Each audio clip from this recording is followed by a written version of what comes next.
Irresistible Weapon by H.B. Fyfe. Narrated by William Skye. There's no such thing as a weapon too horrible to use. Weapons will continue to become bigger and deadlier, like other things that can't be stopped. In the special observation dome of the colossal command ship just beyond Pluto, every nervous clearing of a throat rasped through the silence. Telescopes were available, but most of the scientists and high officials preferred the view on the huge telescreen. This showed, from a distance of several million miles, one of the small moons of the frigid planet, so insignificant that it had not been discovered until man had pushed the boundaries of space exploration past the asteroids. The satellite was about to become spectacularly significant, however, as the first target of man's newest, most destructive weapon. "I need not remind you, gentlemen," white-haired Coordinator Evora of Mars had said, "that if we have actually succeeded in this race against our former Centaurian colonies, it may well prevent the imminent conflict entirely. In a few moments we shall know whether our scientists have developed a truly irresistible weapon." Of all the officials, soldiers, and scientists present, Arnold Gibson was perhaps the least excited. For one thing, he had laboured hard to make the new horror succeed, and felt reasonably confident that it would. The project had been given the attention of every first-class scientific mind in the solar system, for the great fear was that the new states on the Centaurian planets might win the race of discovery and bring a little order into this old-fashioned, inefficient fumbling toward progress, Gibson thought contemptuously. Look at them. Fools for all their degrees and titles. They've stumbled on something with possibilities beyond their confused powers of application. A gasp rustled through the chamber, followed by an even more awed silence than had preceded the unbelievable, ultra-rapid action on the telescreen. Gibson permitted himself a tight smile of satisfaction. "Now my work really begins," he reflected. A few quick steps brought him to Dr. Haas, director of the project, just before the less stunned observers surrounded that gentleman, babbling questions. "I'll start collecting the number 3 string of recorders," he reported. "All right, Arnold," agreed Haas. "Tell the others to get their ships out too. I'll be busy here." "Not half as busy as you will be in about a day," thought Gibson, heading for the spaceship berths. He had arranged to be assigned the recording machines drifting in space at the greatest distance from the command ship. The others would assume that he needed more time to locate and retrieve the apparatus, which would give him a head start toward Alpha Centauri. His ship was not large, but it was powerful and versatile to cope with any emergency that may have been encountered during the dangerous tests. Gibson watched his instruments carefully for signs of pursuit, until he had put a few million miles between himself and the command ship. Then he eased his craft into subspace drive and relaxed his vigilance. He returned to normal space many days later, in the vicinity of Alpha Centauri. They may have attempted to follow him for all he knew, but it hardly mattered by then. He broadcast the recognition signal he had been given to memorize long ago, when he had volunteered his services to the new states. Then he headed for the capital planet Nessus. Long before reaching it, he acquired a lowering escort of warcraft, but he was permitted to land. "Well, well, it's young Gibson," the chairman of Nessus greeted him after the newcomer had passed through the exhaustive screening designed to protect the elaborate underground headquarters. "I trust you have news for us, my boy. Watch outside the door, Colonel." One of the ostentatiously armed guards stepped outside and closed the door as Gibson greeted the obese man sitting across the button-studded expanse of desk. The scientist was under no illusion as to the vagueness of the title, chairman. He was facing the absolute power of the Centaurian planet, which, in a few months' time, would be the same as saying the ruler of all the human race in both systems. Gibson's file must have been available on the chairman's desk telescreen within minutes of the reception of his recognition signal. He felt a thrill of admiration for the efficiency of the new states and their system of government. He made it his business to report briefly and accurately, trusting that the plain facts of his feat would attract suitable recognition. They did. Chairman Diamond's sharp blue eyes glinted out of the fat mask of his features. "Well done, my boy," he grunted, with a joviality he did not bother trying to make sound overly sincere. "So they have it. You must see our men immediately and point out where they have gone wrong. You may leave it to me to decide who has gone wrong." Arnold Gibson shivered involuntarily before reminding himself that he had seen the correct answer proved before his eyes. He had stood there and watched. More, he had worked with them all his adult life, and he was the last whom the muddled fools would have suspected. The officer outside the door, Colonel Corman, was recalled and given orders to escort Gibson to the secret state laboratories. He glanced briefly at the scientist when they had been let out through the complicated system of safeguards. "We have to go to the second moon," he said expressionlessly. "Better sleep all you can on the way. Once you're there, the chairman will be impatient for results." Gibson was glad, after they had landed on the satellite, that he had taken the advice. He was led from one underground lab to another to compare Centaurian developments with Solarian.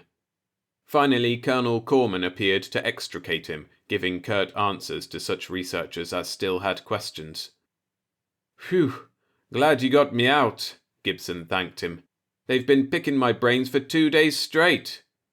"I hope you can stay awake," retorted Corman with no outward sign of sympathy.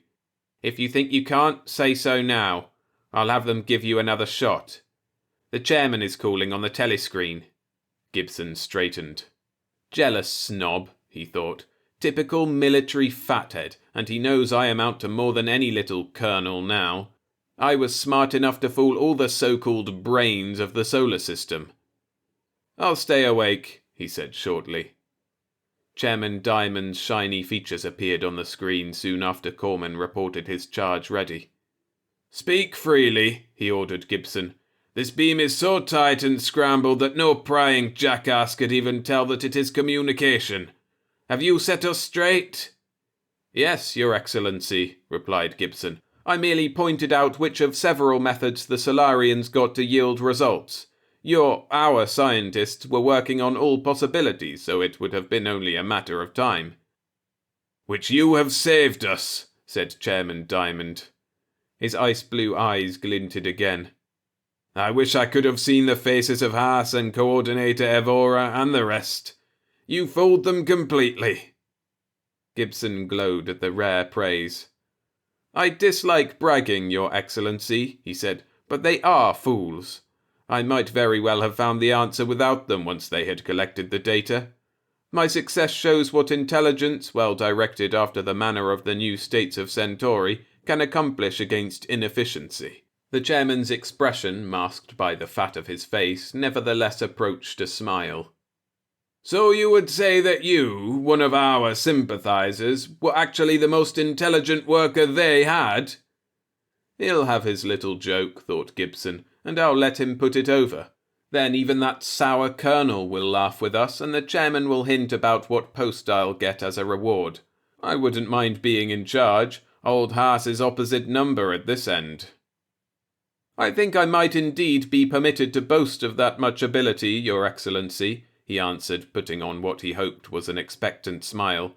"Although, considering the Solarians, that is not saying much." The little joke did not develop precisely as anticipated.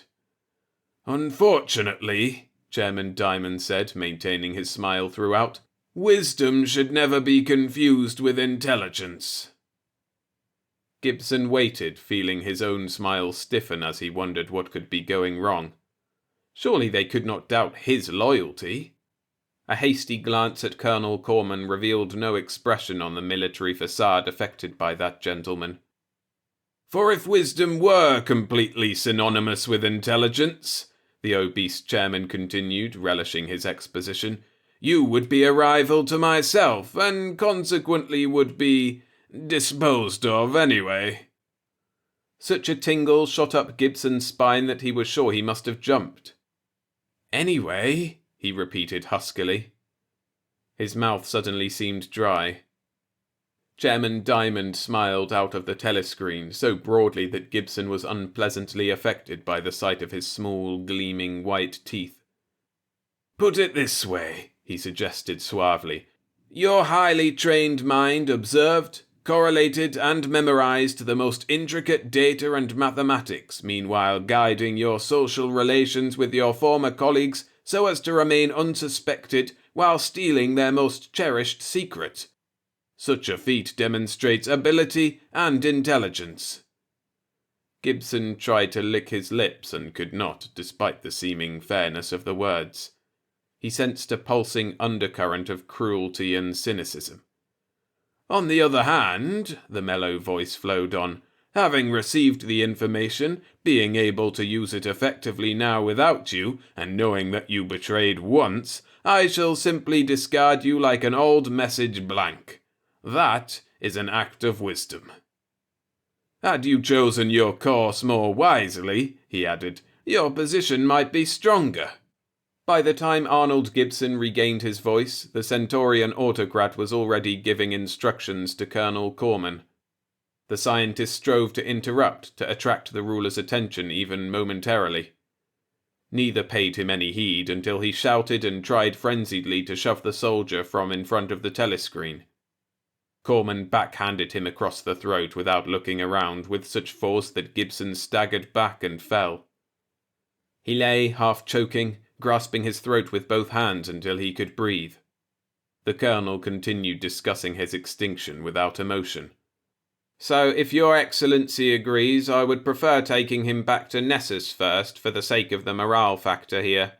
Some of them are so addled now at having been caught chasing up wrong alleys that they can hardly work." Apparently the chairman agreed, for the screen was blank when the colonel reached down and hauled Gibson to his feet.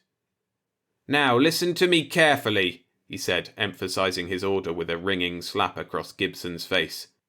"I shall walk behind you with my blaster drawn. If you make a false move, I shall not kill you." Gibson stared at him, holding his bleeding mouth. "It will be much worse," Corman went on woodenly. "Imagine what it will be like to have both feet charred to the bone. You would have to crawl the rest of the way to the ship. I certainly would not consider carrying you." In a nightmarish daze, Gibson obeyed the cold directions and walked slowly along the underground corridors of the Centaurian research laboratories. He prayed desperately that someone, anyone, might come along.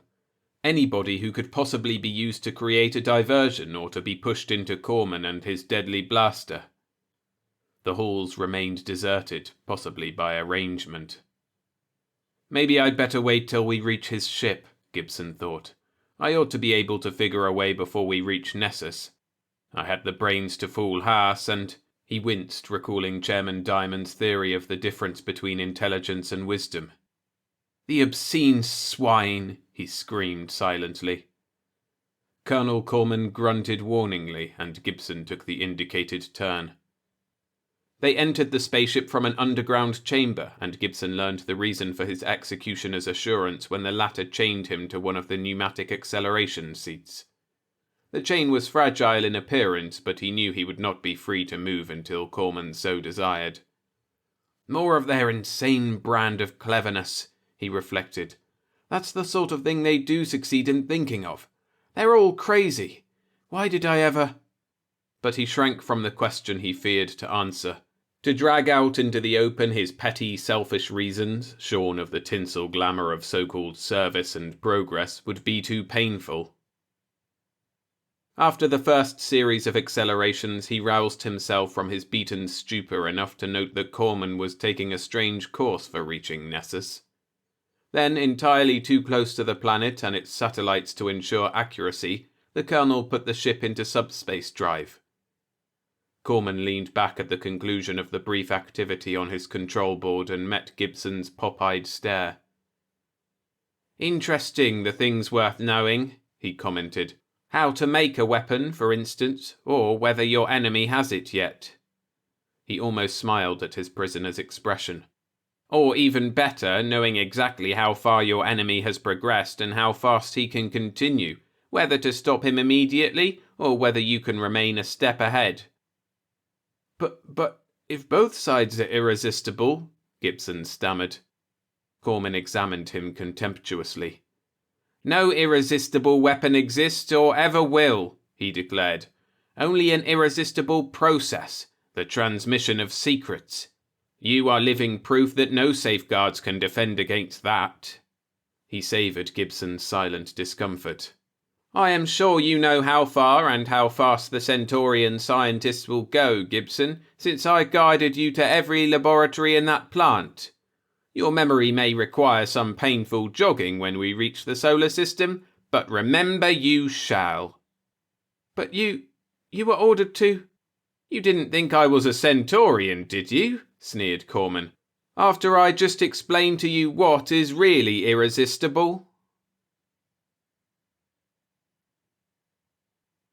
Thanks for listening. If you enjoyed the story, hit the like button and subscribe for more every Monday and Friday. And for another story about spies and intrigue, I recommend Security Risk by Ed M. Clinton Jr. A link to my narration of that story is on screen now.